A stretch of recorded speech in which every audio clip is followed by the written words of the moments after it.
Oh, hey, girl. Welcome to the show. Hey, thank you. I feel like this has been a long time in the works, a long time coming. I'm so excited to have you Same. Yeah, I'm super thrilled to be here with you. in your closet. In my closet, always. Always. I'm like, hi, welcome to my very quiet closet podcast studio. So, welcome to my crib. In the back, we've got some clothes. In the back, we've got some shelves. Yes. Lol, I love it. Yeah, I love it too. It's cozy. For anyone who doesn't know you yet, give us a little bit of an elevator pitch into who you are and what your business is. Yeah. My name is Sam Safer Valentine. I'm one of the co-founders and COO of Norby. Norby is a all-in-one marketing platform built for the future of creative entrepreneurship. We provide the widest range of tools and resources and expertise to upskill digital marketing know-how, explore passions, and achieve success online and off. My elevator pitch, I've had a really episodic career, honestly, which I've loved. I consider myself a generalist, and I've come to understand, particularly for what I do, it's actually like a huge strength, but I think kind of at heart, I've developed into operator and kind of community builder. So I've literally done everything from at one point I lived for about 10 years actually in London, and I was very focused on being at one point like a fashion curator, and I have written on 20th century British fashion textiles. I then kind of worked in museums. So I worked at the Victoria and Albert Museum in London, but on the commercial side, I've worked at the Metropolitan Museum of Art in New York, again on the commercial side, but doing a lot of sales, marketing, retail, audience engagement, and then eventually ended up with one of my former colleagues, both from the V&A and the Met. We started a boutique sales and marketing agency. So I've done a lot of things, which I think has wonderfully prepared me for where I am today. I love that so much because I feel like there's still that perception out there that, you've got to follow a certain pathway to get to a certain kind of destination. And your destination right now is tech startup, but like you took this pathway of like over here and then back a little bit this way and then jump to that area. And like you didn't take this pathway that you would assume you needed to take to get to tech startup. What was it, when you were in the agency and building that kind of world, what was it that was leading you towards Norby? Like what made you switch from agency to tech platform? So one of my consulting clients when I was at the agency at the time was Bulletin. I had actually met Ali Kriegsman, one of their co-founders and COO, through another client that I had been kind of consulting for. We ended up just like meeting up eventually IRL, and we had a coffee. We were just chatting. Bulletin was going through a kind of pretty big transition from being a kind of brick and mortar, like new cool kind of retail, kind of sharing experience, kind of co-retailing share experience to a wholesale tech platform. I had done a lot of work around kind of wholesale and retail and buying and special projects. From that meeting, I ended up going to consult for Bulletin and Ali and Alana. And it was the first time I'd actually worked really in tech and at a venture-backed tech company. And I just absolutely loved it. I had such an incredible time. I learned so much, was exposed to so much. And ended up doing a little bit of kind of like head of products. I did a lot of things, but it was really from that experience where I was like, this is cool. And at the beginning of 2020, even before the pandemic had even happened, I had started to think about what I potentially wanted for my next kind of steps. I think what was also like a really key insight is I'm a very social person, and I love working with people and cross collaboration in teams. And I had gone from that for many, many years to it being myself, my business partner, Susan, but Susan was in London and we had, a few other people kind of helping us out, but it was very lonely. And I think I realized just for like me being the best self I could be, and actually just like mentally and just being really kind of happy and fulfilled. I probably needed to go back more into like a team kind of like environment. It was there, and I thought, oh, maybe I'll do some product management and I'll work across both project management skills, but also like there's a lot of business acumen there. There's analytics. There's working kind of cross-functionally. There's marketing. There is support, sales, rev ops. There's a lot of different things that can go into being a product manager. And so that's kind of where I started that kind of tech journey. I love that again, because it's like, it wasn't that you had this first and foremost idea. You were thinking about, okay, what are my strengths? What do I love? How can I pull this together and build this thing that I want to build, even though I'm not starting with that idea first? How did you kind of develop the concept and kind of come up with the idea? And was it different to what it looks like now? I think I've been very lucky throughout this episodic career to have opportunities kind of almost like arrive and be presented to me. And I'm kind of like, am I really excited about this? Am I going to learn something new? Is this a good challenge? And I kind of respond in that way. As you say, I haven't been very like, I'm going to be a X, Y, and Z, and like very strategically, this is how I'm doing that. I mean, really, it was like during the pandemic, my two co-founders and I, so Nick Gerard and Stephen Lane, we ended up building a curated consumer facing culture calendar, basically, of all events that were happening IRL across like art, fashion, wellness, lifestyle in the height of the pandemic, and really when all like events went virtual. And I should say that, you know, I was also in sales. So we had just sold spring. I think lost about 80%, maybe 85% of our sales. And the consulting contract. Wait, sorry, what's spring? We were selling in the agency at the beginning of 2022. Jewelry and accessories. Susan and I at that time were repping about, 5 to 6 different international jewelry and accessory lines. You know, we had just done a whole bunch of trade shows, both in New York and London and Paris. You know, we're about to ship, and the pandemic hit. Like so many, it was a moment. And so I had a lot of time in my hands. And I had still been noodling and thinking about, you know, does this become more of a side hustle now, this business? Do I go into tech? Am I going to be a product manager, et cetera? So I ended up talking with Nick, and Nick is Ali Kriegsman's partner. That's really kind of how that happened. And we started working on this project. We had some extra time, and you know, you could, on this culture facing kind of calendar, you could get a text when an event was starting, and everything was super, super beautifully designed. We had a daily newsletter going out with all like the coolest kind of events that were happening. We were starting to kind of build community and talk to a ton of different people, and it went mini viral.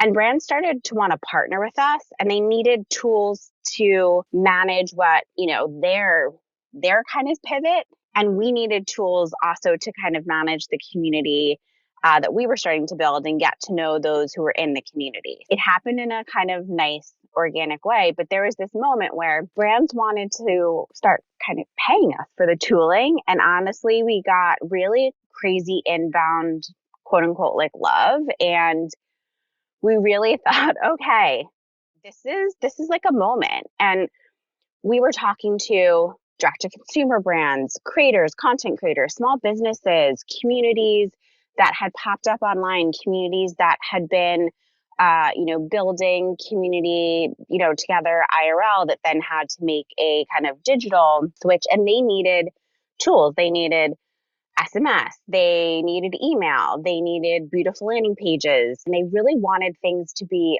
highly kind of customizable and like beautifully designed and feel very native. Branding is everything these days, right? Businesses spend a lot of time thinking about kind of tone of voice and look and feel, and wanted kind of integrated campaigns. And there was a business opportunity, and we thought actually kind of, let's go for it. But I think the real kind of light bulb moment too for this business really did come off the back of, and I can't stress this enough, conversations at that time with like hundreds of these small businesses and brands and communities. And Nick and I would literally, whoever would give us 5 minutes, we would just get on the phone or like voice note or just, whatever it was, to just be able to ask questions about like their marketing stack or what their pain points were, the tools that they wish they had, the data they wish they had, all the, what would kind of just help them be just like incrementally a little bit more successful, or make their operations and their business kind of like that much easier. And it became very clear the problem we needed to solve and who we were solving it for. And I think importantly, how big that opportunity was. So we ended up, long story short, I promise, we closed down that community, and we took a beat. And then Nick, Steven, and I got to working and building the MVP of Norby. Wow. Wow, wow, wow. So many things to say. Where do I want to start here? Must have been hard to shut down this thing that was already like working and providing so much impact and value. No, I was going to say it was, but it felt like a moment, and it felt clear that there was more of the B2B to C opportunity, and that was bigger than, let's say, more kind of B2C and maybe evolving into more of like a media brand. Or there was just this moment where you could see that was the big bet to make. I feel like this is a good point to talk about like the money piece of the puzzle, because obviously this transition sounds like the aggregator is one thing, and I'd love to know how you were kind of like funding that, but moving into this like full, all-in-one tech stack sounds like a lot of working capital needed for me when I hear that. So I want to understand like the money piece, and what's that money journey look like? How did you get started? How were you bootstrapping or funding the kind of initial aggregator? And then what was that transition into Norby as we know it? I should say Nick and Steve are amazing. They're technically amazing software engineers, front end, back end, product manager at Microsoft. Steve has done work for AT&T and Adobe. So I'm incredibly lucky. I'm very non-technical. You've got the goods. Yeah. Honestly, I was still carrying on working at the agency. Steve was doing a few contracting jobs. So was Nick. Like, we were just at that kind of really at the beginning before we even raised a pre-seed, and we'll get there in a minute. I mean, we were doing whatever we could to build product when we could, through nights, weekends, etc., and just kind of like bootstrapping that. But Nick and Steve had worked at various different startups together, and actually had a startup prior to Norby. Definitely, they were very much within the startup space and had a few, I would say, connections to VCs. But we are a venture-backed seed stage company, and our trajectory so far has been raising a small pre-seed. So it's kind of where you normally, you could take some angel investment, or a pre-seed is where you normally start on that journey. We did that in the back 2020.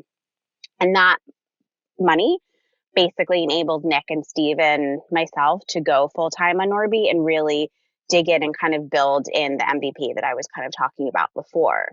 An MVP is like minimal viable product. Like, what can you just get out there that is going to have basic functionality that your potential users, customers, clients, etc., can start to use. I mean, you can have a MVP for a new actual kind of physical product, etc., but that is what is used in tech. However, before we, taking venture capital isn't a very kind of light decision, and we were very intentional about that and very eyes wide open on taking venture. We talked very long and hard about if venture was the right way to kind of take on capital, if that was right for the business that we wanted to build, like particularly for our lifestyles as well. There's a lot of pressure. We want that for ourselves. Do we want that for a team that we would eventually build and scale?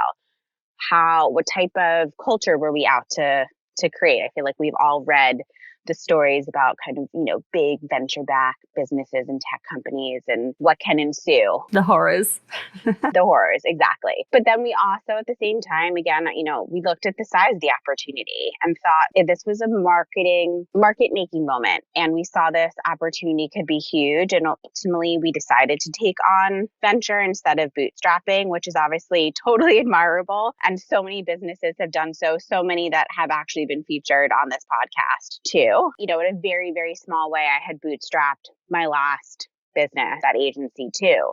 But we were like, okay, we're doing this. And, you just needed one yes. We had one incredible early investor, Notation, and Nick from Notation in particular, who, just took that bet on us and wrote us that first check. Since then, in total, we've raised about $8.5 million, which has enabled us to really expand our engineering, product, growth, customer success capacity with some pretty incredible talent and expertise. And it just genuinely, I love the team we've built so much, and I'm also learning from them every day. But really, I'm sure your audience wants to know that fundraising is a roller coaster. Yeah, tell us about some of the ups and downs. I was going to say it can be very, very up and very, very down. I do think so much of that fundraising is based on a number of things coming together, like this kind of beautiful recipe. It's your numbers and traction, right? It's the wider environment, the buzz, the timing, where your competitors are. And of course, I think finding the right kind of partners and investors.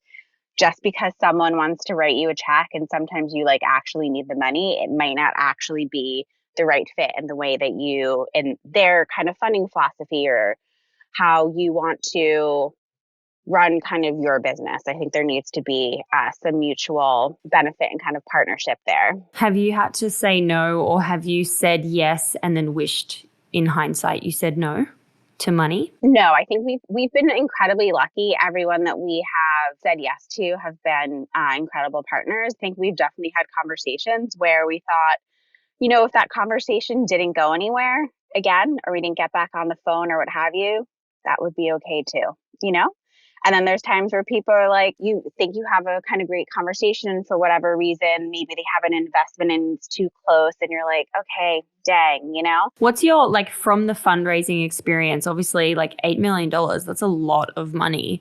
What's your kind of key takeaway if there's anyone listening who wants to go down the pathway of venture capital dollars? What's your here's my piece of wisdom that I can share to you? I would just say you don't give up, right? I think you just need to get to one yes.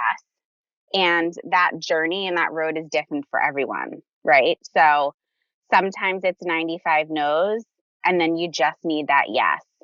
And that first yes is super important because others get behind that yes. So even if the yes takes longer and it's painful, honestly, if you believe in it and you believe in yourself and you're going to bet on yourself, keep going. Don't be afraid also to iterate on your deck and your pitch after each call. Sometimes just little tweaks really bring your story to life. Stripping away excess can really crystallize the problem you're trying to solve and the opportunity and the market size. One of the learns is practice pitching probably with a few firms that aren't like your dream firms, right? Or that you think your dream firms are, just so you can kind of get into the groove. It's like with any kind of process. Sometimes it just takes a little practice. And fundraising, you're not always in a fun, quote unquote, fundraising process, right? You can go in and out of that. It might feel a little, to kind of repitch yourself or repitch the idea, et cetera. Sometimes you get a little rusty, and then you got to kind of brush up and kind of get back in there. Yeah, that's so true. And that's it really is like anything. I feel like the last time I saw you in New York, we were talking about this when it comes to public speaking. It's it isn't a skill that you just naturally necessarily have. You actually just need to practice and do it again and do it again and do it again. And eventually you find your rhythm for talking and your movement for talking and all that kind of stuff. So yeah, great piece of advice. I love that. Thank you. And actually, you had given me some really, really great advice in the lead up to going to Collision to give that talk too. So that was a very good, for everyone listening, it was writing different phrases and kind of key bullet points down, really trying to use those kind of keywords to trigger the main points that you kind of wanted to talk about if you were getting a little nervous up on stage, and just trying to get almost into like a meditative state beforehand too, and just trusting yourself too. Yeah, it was great. It's fun, right? It is really fun. I definitely was so nervous. I definitely I did. I don't even think I fully blacked out during. I was like, did I actually just do that? But it was great. And you're like, did I say that? Did I even miss that line, or did I say it?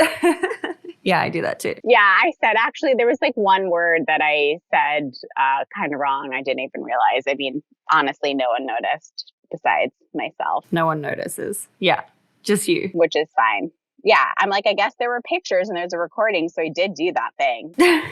It did happen. Scary, but incredible. And I was like, I can do that again. All right, let's go. Yeah, now you've got that little framework in your back pocket. You've had a little bit of practice. You're ready to go. Let's talk about the launch when you kind of had your MVP ready. You were like, this is good to go, because I want to understand specifically what that looked like. You already had access to some kind of community. I don't know what size that was or if you're able to share, but you had a pool of people to get started with. How did you expand from there? So we had some early traction with some customers really ahead of the beta launch, when we just kind of had that MVP, which gave us the initial confidence to really start Norby. So a super early adopter was Hillary France from Brand Assembly and Adele Tatango. And Brand Assembly is both a trade show, so there is a built-in kind of community there, but they do, I think they had a co-working space at one point, and they do kind of back office services. And Adele had actually been one of the co-founders of Garmentory. So they really kind of gave us our first push. And because it was the two of them, there were a lot of small businesses, brands, content creators to kind of just naturally tap into. Bulletin was also an early user of the product for their digital trade show, programming, and early kind of SMS marketing. And, as I said before, I know Allie, who's, a mentor to me, but I think she's also been on this pod too. She should probably go and check out that. Yeah, we've had her on the show. Loved it. Check out that episode. I think we just got incredibly lucky there. And then we had brands that kind of just started hearing about us, kind of word of mouth, kind of organically, like Mod and Tonic. We were just, it was 2020. Everyone's spending a lot of time online, right? So we ended up just having conversations in, DMs or where have you. And we ended up working with creative entrepreneurs like Aliza Licht, who she's a brand marketer, but she's a writer and a podcaster of Leave Your Mark. Ellen Yin, who runs courses, and she has a podcast too, and just launched a co-working space. So we just building community and kind of networking and talking. I feel like it's almost similar to how you ended up kind of building, and just asking people, hey, do you know someone who we can talk to who's building something really cool? Or what's this new format over here? I think it's similar to how you've probably built and networked through Female Startup Club. Totally. And I mean, that's how you and I connected. You slid into my DMs one day, probably 2020, end of 2020, or maybe the start of 2021. And I think people forget that is just such a good approach. I think everyone thinks that you need to go out there and, instantly launch with ads and spray everywhere and kind of try and do this mass approach. But actually, if you take a targeted approach of here's a list of 100 people I would love to use my software, or I would love to use my product, and you just craft a personalized message to that person, introducing yourself, introducing what you do, but also no strings attached, whatever, just more to build that connection and that relationship. I remember for me, I didn't sign up straight away to Norby. It wasn't the right time for me. I had a lot going on. But then when I was ready, I was like, damn, this is really cool. I actually love this. And we've used Norby ever since as our link in bio. Now we have a formal partnership together, which is so exciting. And, if everyone hasn't heard, your ads and seen you on social through our channels, like you're under a rock right now. We've been out here championing what you guys are up to. And, today we just launched the Hype Girl hotline, which is so exciting to be able to send these kind of motivational texts. But this has been a long journey, right? Like we connected way back when through just you sliding into my inbox. And so I think people underestimate the power of just like those, like starting small and going one person at a time instead of mass approach and mass blasting. I think that's such a great point. And that's exactly, honestly, kind of what we did. We then from there, someone introduced us to freelancing females, and I hopped on the phone with, I ended up hopping on the phone with Tia, and I think I ended up DMing with some of the guys from the Future Party and that kind of community, and then ended up on a phone call. Elise Fox from Sad Girls Club, etc. So it was very incremental, but it was starting out with that list, and it was kind of like, who do we want to talk to? Who are our dream kind of users for this product? Maybe now, maybe in the future, but if I could build even just the littlest relationship. And sometimes that feels also really scary because you're kind of putting yourself out there. So even if you start with, okay, I'm going to just start engaging and I'm going to reply to a story and just do a little like emoji reply and then send like one little kind of sentence and kind of build yourself up. There's ways you can kind of do that too. 100%. How has your marketing approach changed from, that kind of like 2020, just like you in the DMs reaching out to today? Obviously you guys have had significant growth. You've gone through another raise. Like, what does that look like now? We're seeing a very surprising mix of both kind of product-led growth and community-led growth, I'd say, and how dynamic that can be and how it all incrementally kind of compounds.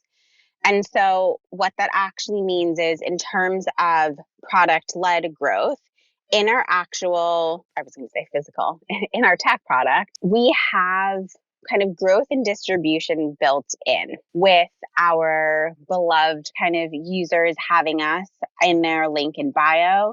That's like a distribution and kind of brand and kind of naming signal. The footers of our landing pages, you can also kind of click through. It says by Norby.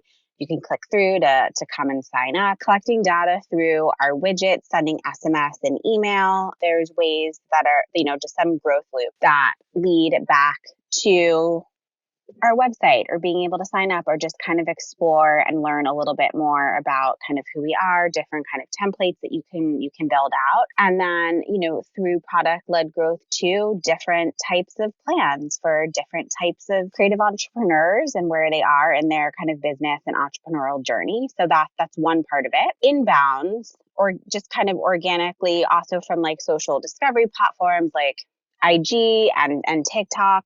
Word of mouth is also very high for us too. That really has been building kind of over this year. And importantly, we've had to really hone our content strategy and kind of mix there and educational content. And that's really just from learning and trying and analyzing to get that channel to start to work. Referrals from existing customers is driving a ton of growth from us too. I mean, you see that in tech, you see that in direct to consumer, CPG.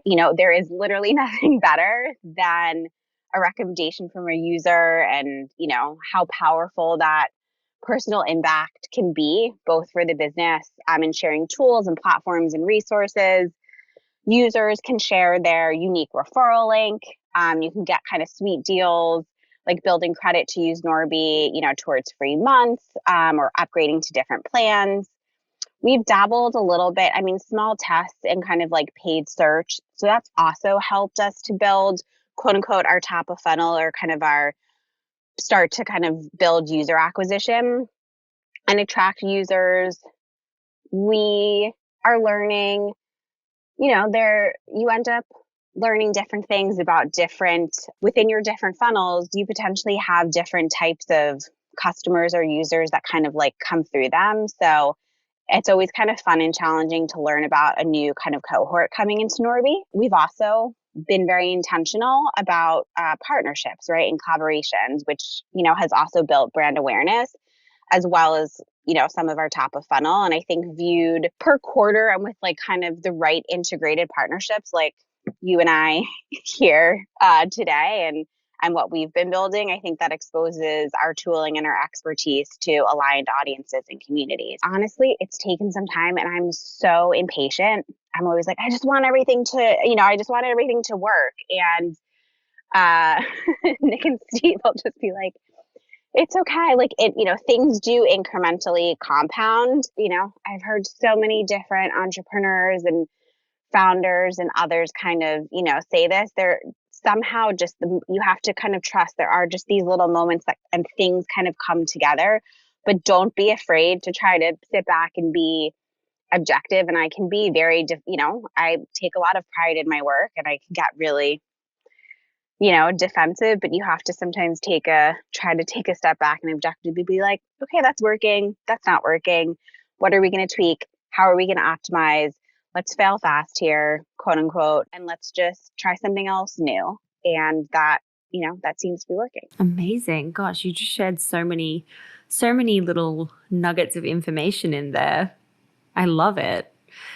As a funded tech startup, in the VC world, you're obviously on a trajectory for, an exit or an acquisition one day.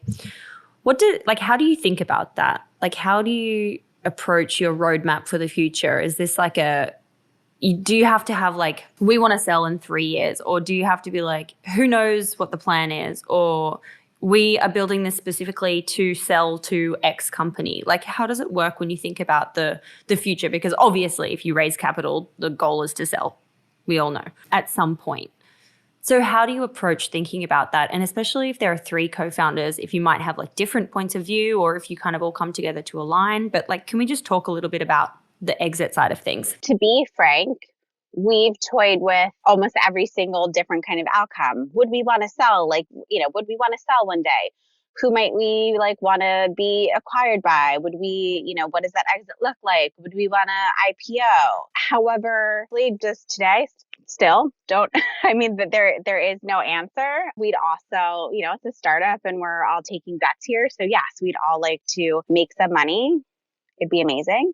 But also, it definitely, it is a journey and market conditions and environments change. And so you can have one plan, we were in a bull market, now we're in a bear market. What you could raise on previously, you can't raise on now. Cash isn't as free flowing. I think it's good to toy and kind of play with that, but I think it can be very hard to start up and things change. I would say every quarter, every couple of months, you definitely need to think that way.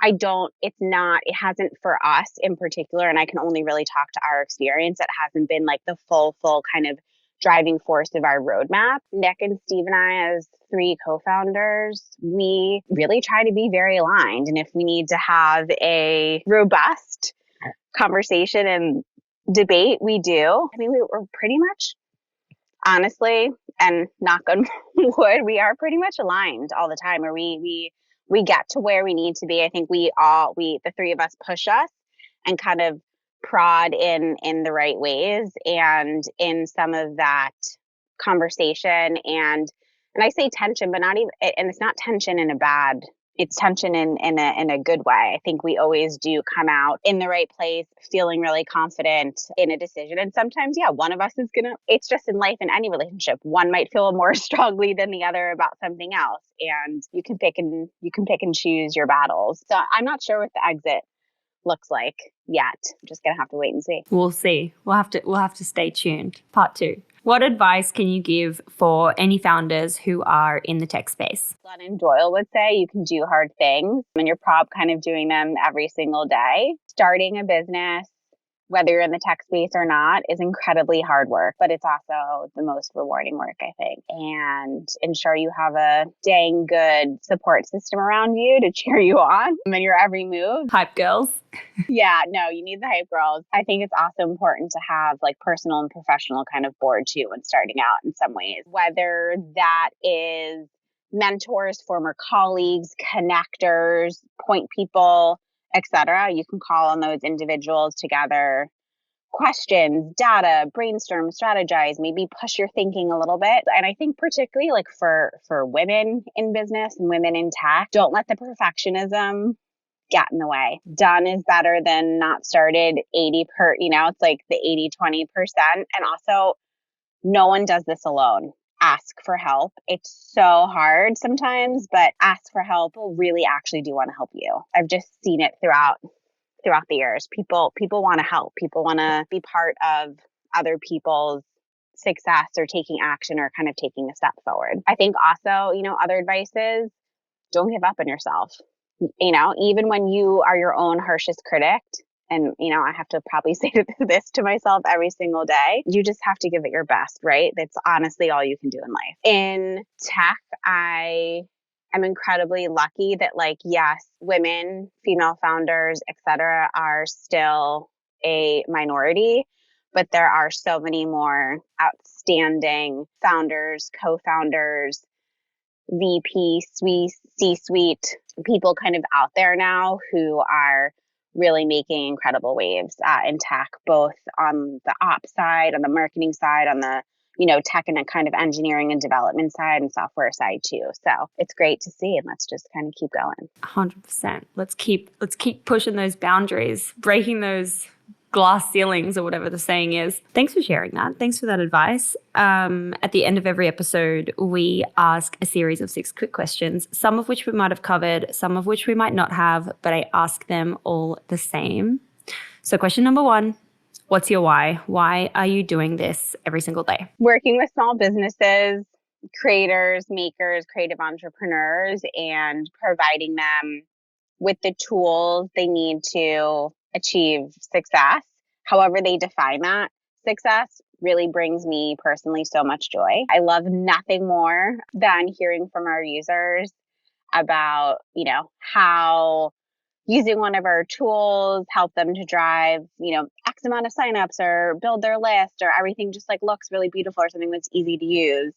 And I love getting to sell to new ones or just have conversations and build community. 2, my co-founders, Nick and Steve, and my team, I feel so deeply lucky and grateful to be building a business with them and with really talented individuals. And that really fuels me every day. I want to prove to myself and the world that I can do this, and that alongside Steve and Nick, we can take Norby to places we never dreamed of. And that's a challenge, and I love a challenge. Damn, how cool is that? I love that. Love a challenge. Question number 2, what has been your favorite marketing moment so far? Number 1 marketing moment of this year was probably our partnership with I Love Creatives. We sponsored 10 scholarships for their Instagram course. And if you guys don't know I Love Creatives, you should definitely check them out and check out Puno. She's so cool. Yeah. It's a really, really amazing community where, I think it was also one of those kind of dream kind of moments where it was really very aligned to our core values in there. So around kind of accessible tools and education, upskilling, developing what success might look like for creative entrepreneurs. It was also very, very aligned in terms of target customers, and I Love Creatives themselves is an ideal user and a kind of community for us to kind of tap into. We did some IG lives and emailing and collabed and kind of content. It was very cool. And it was almost one of those kind of pinch me moments. And the partnership performed amazingly. Honestly, it was one of the best months we've had this year. So that has been a really wonderful moment for us. Love that. Very cool. Question number 3 is, what's your go-to business resource when it comes to a book or a podcast or a newsletter or person, etc.? Newsletter right now is Lenny's newsletter. It's all about kind of product growth, ops, leadership. Absolutely love that. Subscriber, part of the community. There's a Slack group kind of channel as well. Highly recommend. This podcast, honestly, I have loved Female Startup Club from the beginning. I was a listener since you started in 2020, even before Norby was kind of a glint in my eye, I should say. No way. That's so cool. How did you find us? I've generally just been always very interested in entrepreneurship, leadership, women in business. I think it was probably an algorithm. I'm not going to lie. It might have been a Spotify algorithm and I was like, oh, what was this? So I know, I love that for us. And then here we are now. So that was great. The 20-minute VC, there's some really cool episodes on sales, growth, product, and venture from founders. But actually, I think more importantly, that one, there are a lot of VP level roles. There's kind of C-suite and just kind of below C-suite that they get on there. And there's some really great ideas and kind of thoughts on kind of strategy, like actual tactics and some leadership stuff in there. That's great. And I love to read, honestly, but I don't really have that much time. So newsletters and pods are pretty much my jam right now. Your jam, you go to. Question number 4, how do you win the day? What are your habits and rituals that keep you feeling happy and successful and motivated? Giving into the snooze button. I press it one too many times every single morning. And I have been fighting that. Yeah, I've been fighting it for years. And actually, I am giving birth next month and super stoked. And I was like, you know what? I'm going to be an early morning. I don't know why I'm striving to be an early morning person. I'm just going to naturally be that way, with a little baby. So I'm just leaning into the snooze. My husband wakes up extremely early naturally. So I'll normally kind of go and find him and give him a cuddle and love on him a bit. Working out, coffee, jotting down some kind of gratitude and accomplishments. I'm very hard on myself. So I think the gratitude and accomplishments are good just to remind myself that even when days are hard, I'm doing pretty good things. I check in on my friends and my fam just to get also out of my head a bit too. Put on a great outfit and accessories that always help. If my schedule allows, maybe walk around the block. Yeah, simple things. The simple things in life. I'm with you. I love the simple pleasures. Question number 5, biggest money mistake. How much did it cost you? I'm not sure we've had our worst one yet. However, during our beta launch, we definitely tested a bunch of influencer marketing. And I feel like I've heard this on this podcast a few times on Instagram and TikTok. And we definitely had a few bombs, just kind of super silence, really, really kind of poor performance, didn't really move any metric either which way. We spent probably around $3,000, maybe a little bit over in total. So not necessarily a ton of money, but when you're actually trying to extend your runway and be pretty scrappy, $3,000 definitely hurt at that time. However, we learned what a successful kind of influencer marketing and partnership would look like and what those kind of methods were, which I do think it's really important to do that. And I think, sometimes there's going to be money lost in the influencer kind of marketing game, particularly I think when it comes to testing those tactics. So I think on the back of that, it was test, fail, hone, and just make sure that the next kind of test you do is just kind of incrementally better. 100%. Great learning to have. Last question. Question number 6 is, what is just a crazy story you can share, good, bad, or otherwise, from the journey of entrepreneurship? Hope it's relatable. It's definitely, I think, probably our fear and some other people's, other businesses' fears out there too. But we've been in a kind of closed beta kind of invite only scenario for a little while. That's gonna change in the fall. But we had a competitor, a YC kind of combinator company. And if you're not familiar with YC, they're kind of the creme de la creme of kind of startup incubators. They weaseled their way into our product with kind of fake info. And after exploring and touring our product and features and kind of content and stuff, they literally kind of stole / plagiarized wording verbatim from one of our beta launch blog posts that Nick and our positioning that Nick had written. And honestly, they kind of hardly changed a word. and or like maybe a few, but they used it like on their website for a time and company descriptions on other websites. They started to use it as part of like an SEO play. And we actually found out about it that they also used it in a pitch deck or two to investors that we were also kind of talking to and starting to kind of build some relationships with ahead of fundraising. And we were kind of alerted to that call where it was like, oh, this sounds like really, really familiar, like something similar that I was like just pitched. So it was wild to say the least. How do you deal with that? That sucks. I think, quite frankly, we probably freaked out for a minute. And then we were like, you know what? Actually, okay, we're actually doing something good. Like kind of just knowing that the biz that you're building was making moves and felt like a kind of threat or maybe kind of good enough to your competitor. And they were kind of sweating it a bit.